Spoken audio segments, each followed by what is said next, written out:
అబ్బబ్బబ్బబ్బబ్బా, ఏంటో జీవితం. సుఖం లేదు, సంతోషం లేదు. సొంత ఇల్లే పరా ఇల్లుగా కనిపిస్తుంది. ఆ?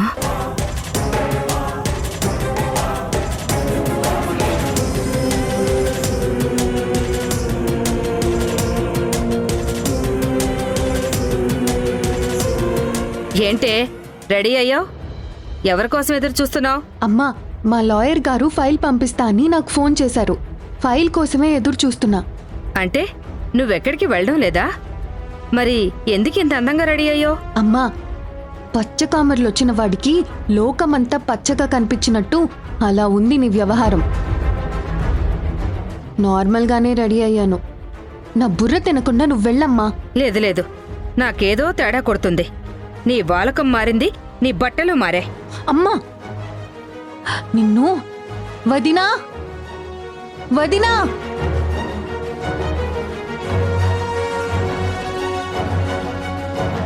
చూడొదినా, అమ్మ నన్ను అనుమానిస్తోంది. ఏమైంది అత్తయ్య? ఎందుకు అనుమానిస్తున్నారు? అది కాదమ్మా, ఎప్పుడూ లేంది ఇది కొత్త బట్టలు వేసుకుంది. మనిషిని మార్చేది ముందు సోకులే కదా. ఈ మధ్య దీనికి సోకులు ఎక్కువైపోయాయి. మన జాగ్రత్తలో మనం ఉండాలి కదమ్మా. అసలే మనది మధ్యతరగతి కుటుంబం. పైసలు పోయినా పర్వాలేదు కానీ పరువు పోతే బ్రతకలేం. చూడు వదినా ఎలా మాట్లాడుతుందో, కాస్త నువ్వైనా చెప్పు. అత్తయ్య, మీరేనా ఇలా మాట్లాడేది? ఎందుకు ఈ మధ్య ఇలా మాట్లాడుతున్నారు? శ్రీజ మీ కూతురు, నా ఆడపడుచు. ప్రాణం పోయినా తప్పు చెయ్యదు. మీరలాంటి ఆలోచనలేం పెట్టుకోవద్దు.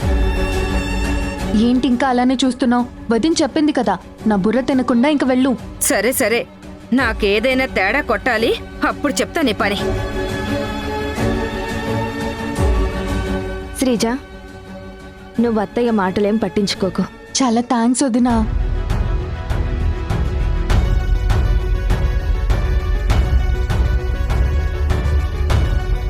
ఫైల్ తీసుకొచ్చే వ్యక్తి ఇంకా రాలేదేంటి?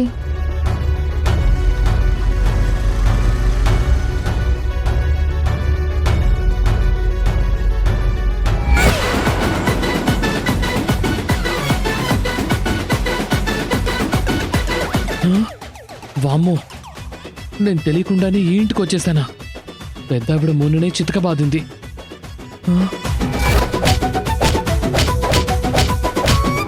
అమ్మో, ఇంట్లోకి వెళ్ళడం కరెక్ట్ కాదు.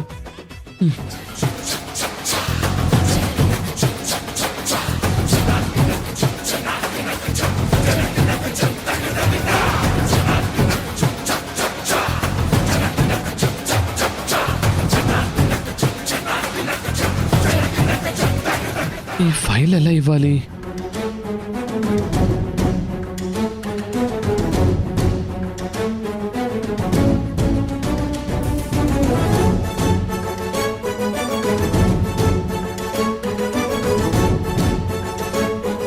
అమ్మో, ఈ దొంగ సచ్చినోడేంటి గోడచాటు నుండి దొంగ చూపులు చూస్తున్నాడు? శ్రీజేమో రెడీ అయి ఉంది. ఈలోపు వీడొచ్చాడు. నా వెనకాల ఏదైనా గూడు పుటాణి నడుస్తుందా?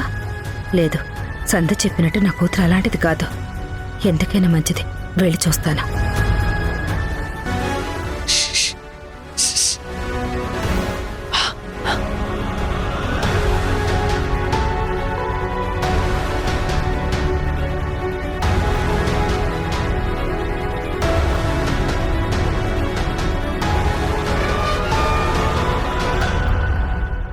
ఏంటి విజయ్, నువ్వేంటి ఇక్కడ? ఇదిగోండి మీ ఫైల్. సరే, లోపలికి రా. అమ్మో, నేను రాలేనండి. మీ అమ్మగారు అయితే లేరు కదా. మీ ఇంటి వైపు రావాలంటేనే నాకు భయం వేస్తోంది. నేను చాలా మంది ఆడవాళ్ళని చూశాను కానీ మీ అమ్మలంటే ఆవిడ్ని ఎక్కడా చూడలేదండి. అది సరే కానీ నువ్వేంటి ఇలా ఉన్నావు? నాకంతా ఓకే అండి. అమ్మో, నేను రాలే. ఎరా దొంగ సచ్చినోడా, నా కూతురికి లైన్ వేయడానికి వచ్చావా? గోడ పక్క నుంచి ఉష్ ఉష్ అని పిలుస్తావా? అమ్మా, అతను నీకు భయపడాల పిలిచాడే. భయం లేకపోతే ఏకంగా ఇంట్లోకి వచ్చేవాడా? ఏరా, నా కూతురికి నీకు ఏంట్రా సంబంధం? నా కూతుర్ని లైన్ లో పెట్టి మోసం చేద్దాం అనుకుంటున్నావా? ఇరుగు పొరుగు ఏమనుకుంటారా దొంగ సచ్చినోడా? అమ్మా, అమ్మా, నా జుట్టు వదలండి మేడం, అమ్మా, ఆగు. జుట్టంతా ఊడిపోతుంది. ఏరా, నా కూతురికి బయటికి రమ్మని నువ్వు సైకిల్ చేస్తావా? ఆ? ఎక్కడికి తీసుకెళ్ళిపోదాం అనుకుంటున్నావురా? ఆ? అమ్మా ప్లీజ్ అమ్మా వదిలిపెట్టమ్మా. వదినా వదినా ఒకసారి రా వదినా. ఇదేంటి శ్రీజ అరుస్తుంది? ఒరేయ్, వదినా నా కూతురు వెంటే పడతావురా? ఇంకోసారి నా కూతురు జోలికి వస్తే చంపేస్తాను. ఏమనుకుంటున్నావురా? అత్తయ్య వదలండి, వదలండి. నువ్వు ఉండమ్మా. వదినా ఏం చేస్తున్నారు అత్తయ్య? లాయర్ గారు బైక్ బుక్ చేసి ఫైల్ పంపించారు. అమ్మేమో మిస్అండర్స్టాండ్ చేసుకుని కొడుతోంది. అత్తయ్య ఏంటి అత్తయ్య మీరు? వదలండి. నీకు తెలీదమ్మా. నువ్వు ఉండు. అయ్యో, నా మాట వినండి అత్తయ్య. చంపేస్తానురా నిన్ను. అత్తయ్య. అయ్యో సారీ అండి. నా జీవితంలో ఇలా ఎప్పుడు దెబ్బలు తినలేదండి. సారీ విజయ్, నువ్వు ఫైల్ తీసుకొచ్చావు కదా, నీకు డబ్బులు ఇస్తానుండు. మీకు దండం అండి, నాకు డబ్బులు వద్దు, ఏమీ వద్దు. ఏంటో నాటకాలు ఆడుతున్నావు? నిన్ను అమ్మా ఆగు. రేయ్, ఇంకొకసారి ఇంటి వైపు వచ్చావనుకో నీ అంత చూస్తా. మీ ఇంటికే కాదండి, ఈ ఇంటికే రాను. ఆగరా. ఆగు. ఆగు. వదినా, ఈ చదువురాని మొద్దుతో నేను చచ్చిపోతున్నాను. మా లాయర్ గారు బైక్ బుక్ చేసి ఫైల్ పంపించారంటే వినదే. ఆహా, బైక్ బుక్ చేస్తే ప్రతిసారి వీడే రావాలా? వీడే నీకు ఫైల్ తీసుకొచ్చివ్వాలా? ఈ కాకమ్మ కబుర్లు ఇంకెవరికైనా చెప్పు, నమ్ముతారు కానీ నాకు కాదు. నాకు చదువు రాదని బైక్ బుక్ చేశారని చెప్పి నన్ను మోసం చేద్దాం అనుకుంటున్నావా? అమ్మా నేను అలాంటి దాన్ని కాదమ్మా. నువ్వు కాకపోవచ్చే, కానీ బయట వేదవలు అలాంటి వాళ్లే. కాస్త ఎర్రగా బుర్రగా ఉంటే ఎత్తుకెళ్ళిపోతారు. అత్తయ్య, మీరు ఎందుకు ఇలా తప్పుగా అర్థం చేసుకుంటున్నారు? పాప మా అబ్బాయిని చూస్తే మంచోళ్ళనే కనబడుతున్నాడు. ఆ వెధవలంతా ముందు మంచోళ్ళలాగా కనిపిస్తారమ్మా. అయ్యో పాపమని జాలి పడ్డామనుకో ఈ ఇంటికొచ్చి పిల్లని ఎత్తుకెళ్ళిపోతారు. ఏంటత్తయ్య మీరు మాటి మాటికి అలా మాట్లాడతారు? మీకు శ్రీజ గురించి తెలుసు కూడా అలా మాట్లాడతారేంటి? అమ్మా, పీకల్లోతు ప్రేమలో పడని ఏ ఆడదైనా మొదట అమాయకురాలే. వాళ్లకు నిజంగానే ఏమీ తెలీదు.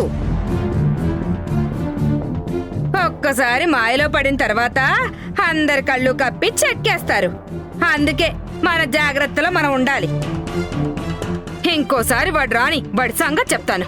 అయ్యో శ్రీజ, ఈ విషయం ఇంతటితో వదిలే. పాప మా అబ్బాయికి అత్తయ్య చేతిలో దెబ్బలు తినాలని రాసినట్టుంది, అంతే. అమ్మ వల్ల ప్రాక్టీస్ చేయాలన్నా భయమేస్తోంది వదినా. బయటికి వెళ్ళాలన్నా భయమేస్తోంది. ఈవిడ ఏ కాలంలో ఉంది అసలు? ఆవిడ పాతకాలం మనిషి, తనకి తెలీదు. అవన్నీ ఏం పట్టించుకోకు. పాపం ఆ అబ్బాయి ఏమనుకుంటాడో ఏంటో. పోనీలే, ఇంకా ఆలోచించుకో. పద.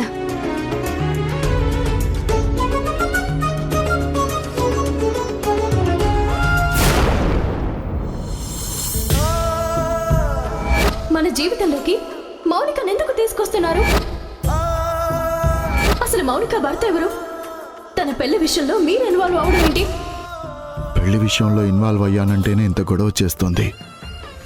అదే మౌనిక మెడలో నేనే తాళి కట్టానని తెలిస్తే వింధ్య తట్టుకోగలదా? అమ్మ తట్టుకోగలదా? ఎలా మేనేజ్ చెయ్యాలి? అప్పుడప్పుడు న్యూస్లో ఎమోషనల్గా బ్లాక్మెయిల్ చేస్తే సూసైడ్ చేసుకున్నట్టు న్యూస్ వస్తే ఎందుకు సూసైడ్ చేసుకుంటారని నాకు అనిపించేది. వాళ్ళ ప్లేస్లో ఇప్పుడు నేనుంటే ఒక ఆడపిల్ల ఎమోషనల్గా బ్లాక్మెయిల్ చేస్తే ఆ నరకం ఎలా ఉంటుందో నాకు అర్థం అవుతుంది.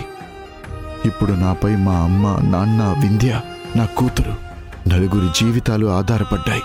తెలిసి మౌనికకి అడ్డంగా దొరికిపోయాను.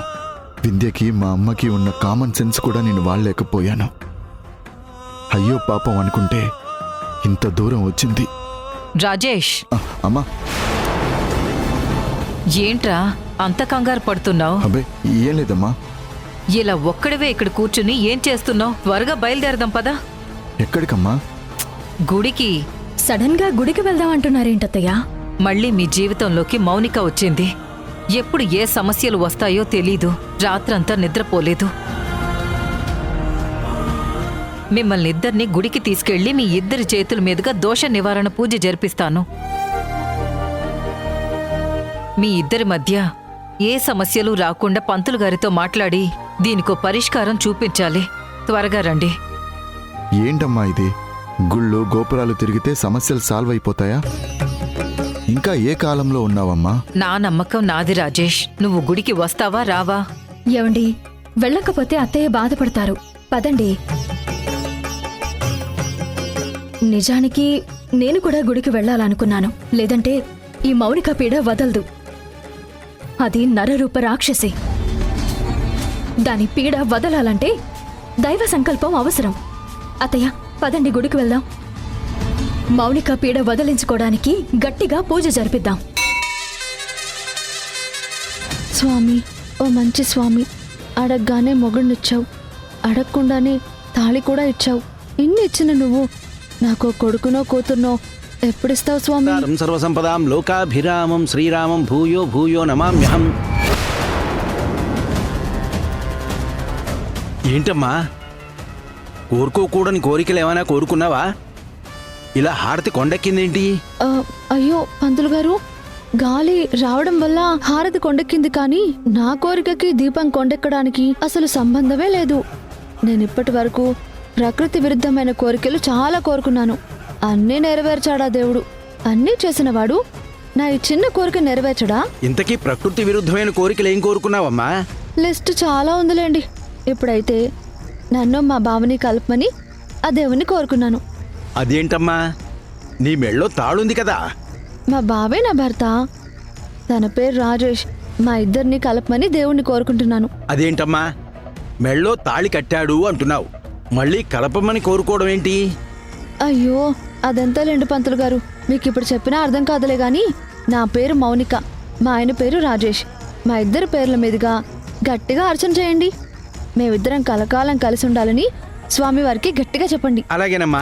రాజేష్ నామధేయస్య ధర్మపత్ని మౌనికా నామధేయస్య సహ కుటుంబానాం క్షేమ స్థైర్య ధైర్య వీర్య విజయ అభయ. మా జీవితంలో వింధ్య దూరమై నేను బావా చిలక గోరింకల్లాగా కలకాలం కలిసి ఉండాలి.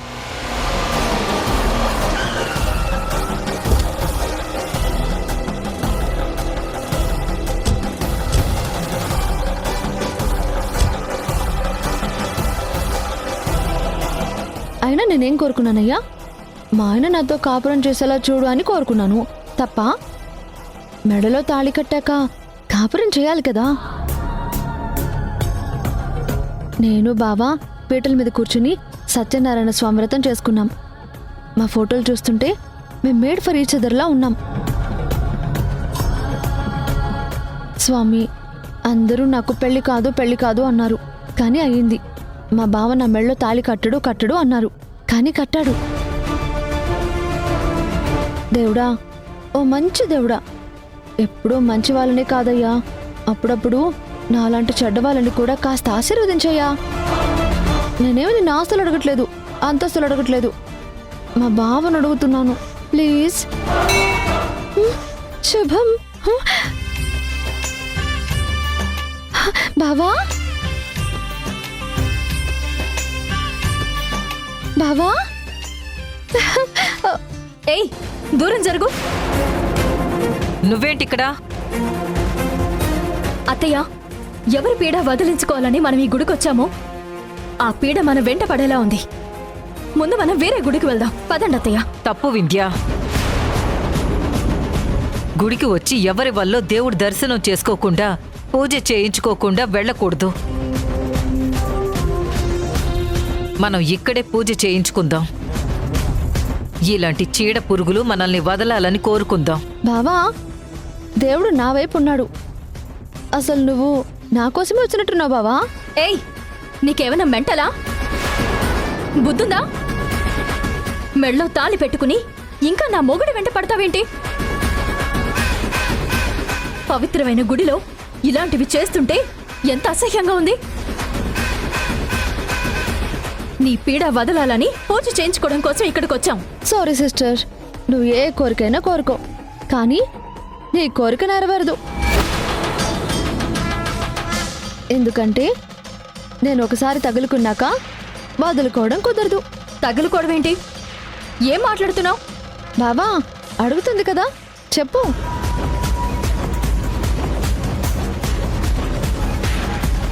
మన గురించి చెప్పు బావా. ఏయ్, మన గురించి చెప్పడానికి ఏముంటుంది? అదే బావా, నా పెళ్లి సెట్ చేశావు, నా పెళ్లికి రావద్దు అని అత్తయ్య వింధ్య సిస్టర్ చెప్పినా కూడా వచ్చావు.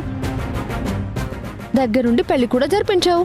అసలు నా మెళ్ళో ఈ తాళి పడటానికి కారణమే నువ్వు కదా. ఆపుతావా? చూడు, నా భర్త వల్ల తెలుసో తెలియకో ఒకసారి పొరపాటు జరుగుండొచ్చు. అంత మాత్రాన దీన్ని అడ్వాంటేజ్గా తీసుకుని ఏదేదో మాట్లాడుకో. ఇందాకటి నుంచి నువ్వు ఇన్ని మాట్లాడుతున్నావు. అసలు నీ మొగుడు ఎక్కడున్నాడు? ఒక్కదానివే వచ్చావా, జంటగా వచ్చావా? పిలువు. సిస్టర్, నా మొగుడు ఇక్కడే ఉన్నాడు, ఈ గుళ్ళోనే ఉన్నాడు.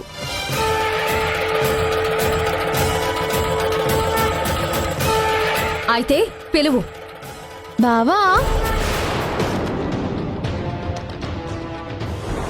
బావా. నీ భర్తని పిలవమంటే బావా అని మా ఆయన్ని పిలుస్తావేంటి? మా ఆయన్ని కూడా నేను బావా అని పిలుస్తాను. వింధ్య, అసలు దాంతో డిస్కషన్ ఎందుకు? పద, మనం వెళ్ళి అర్చన జరిపిద్దాం. అదేంటత్తయ్య, మీ అబ్బాయిని మీకు పరిచయం చేస్తాను, ఉండండి. అన్నట్టు మా ఆయన పేరేంటో తెలుసా? రాజేష్.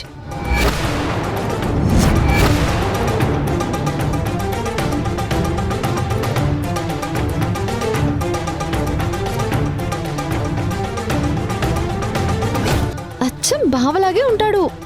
అసలు నేను పెళ్లి చేసుకుంది కూడా రాజేష్ బావనే.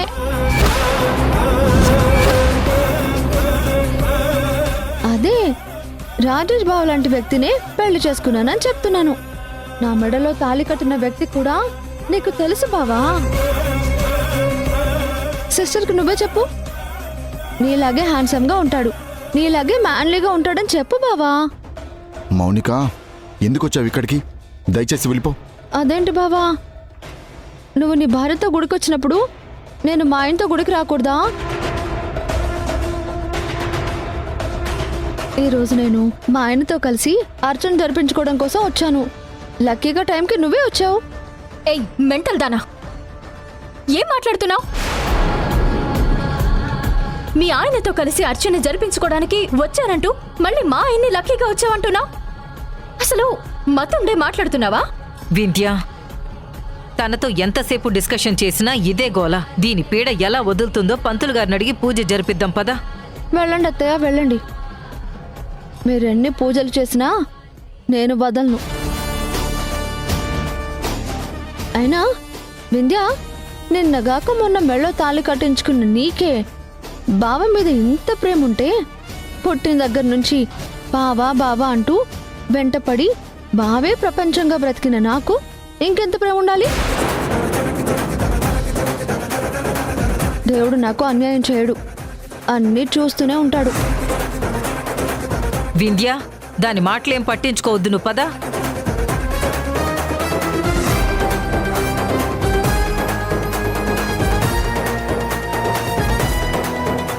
శ్రీ పార్వతీ పరమేశ్వర ప్రీత్యర్థం పూజాం కరిష్యే. పంతులు గారు, మేము చాలా ప్రాబ్లమ్స్ లో ఉన్నాం. నా కొడుకు కోడలి దాంపత్యంలో ఏ సమస్య రాకుండా పూజ జరిపించండి. హోమం అయినా వ్రతం అయినా పర్వాలేదు, వాళ్ళు సంతోషంగా ఉండాలి. అలాగేనమ్మా.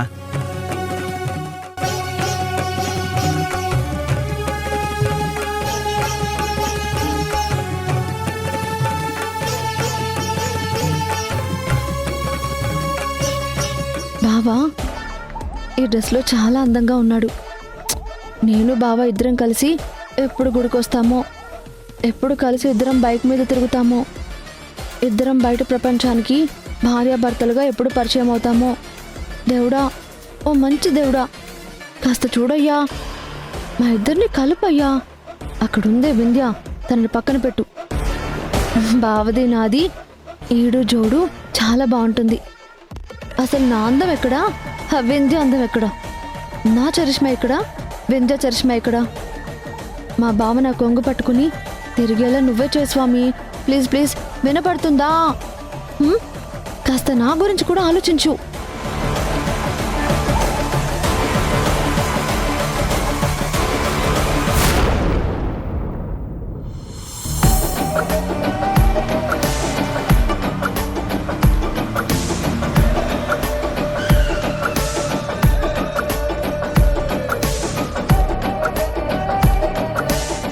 రాధిక పెళ్ళైపోయింది. దాని కోరిక కూడా తీరిపోయింది. నా సమస్యలన్నీ తీరిపోయాయి. భూమి ఎవరో కాదండి, సంధ్య కూతురే. దీన్ని క్యాష్ చేసుకోవాలి కదా. పుండు మీద కారం చల్లినట్టు అప్పుడప్పుడు వెళ్ళి సంధ్యని బాధ పెట్టాలి కదా. నా కూతుర్ని 6 సంవత్సరాలు జైలుకు పంపించింది. తనని మనశ్శాంతిగా ఉండనివ్వకూడదు కదా.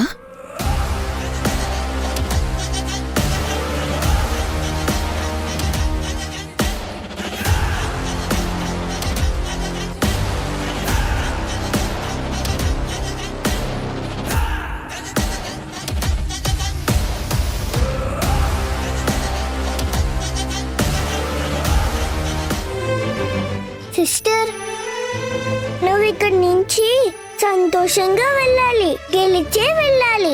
నువ్వు గెలవడం కోసం నేనేం చేయాలో చెప్పు, నేను చేస్తాను.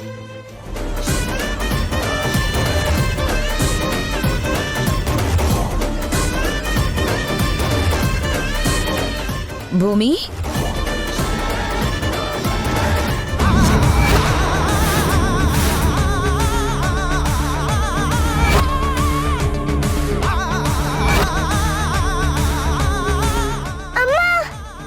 అమ్మా భూమి, నువ్వా? ఎందుకోసం వచ్చావు? నేను సంధ్యని భూమిని చూడడం కోసం వచ్చాను. మరి నన్ను చూసి భూమి ఏంటి అలా బూచోడిని చూసినట్టు పారిపోతుంది? అమ్మా భూమి, భూమి, నీకు మీ అమ్మకి ఒక గుడ్ న్యూస్ చెప్పడం కోసం వచ్చానమ్మా. నా దగ్గర నీ జీవితానికి సంబంధించిన అతి పెద్ద రహస్యం ఉంది. ఆ రహస్యం నీకు తెలియాలంటే నువ్వు నా దగ్గరికే రావాలి. అవసరం లేదు, నువ్వు ముందు బయటికి వెళ్ళవే. అది నీకు భూమికి ఇద్దరికి సంబంధించిన విషయం. నీ కడుపున పుట్టిన బిడ్డకి సంబంధించిన విషయం.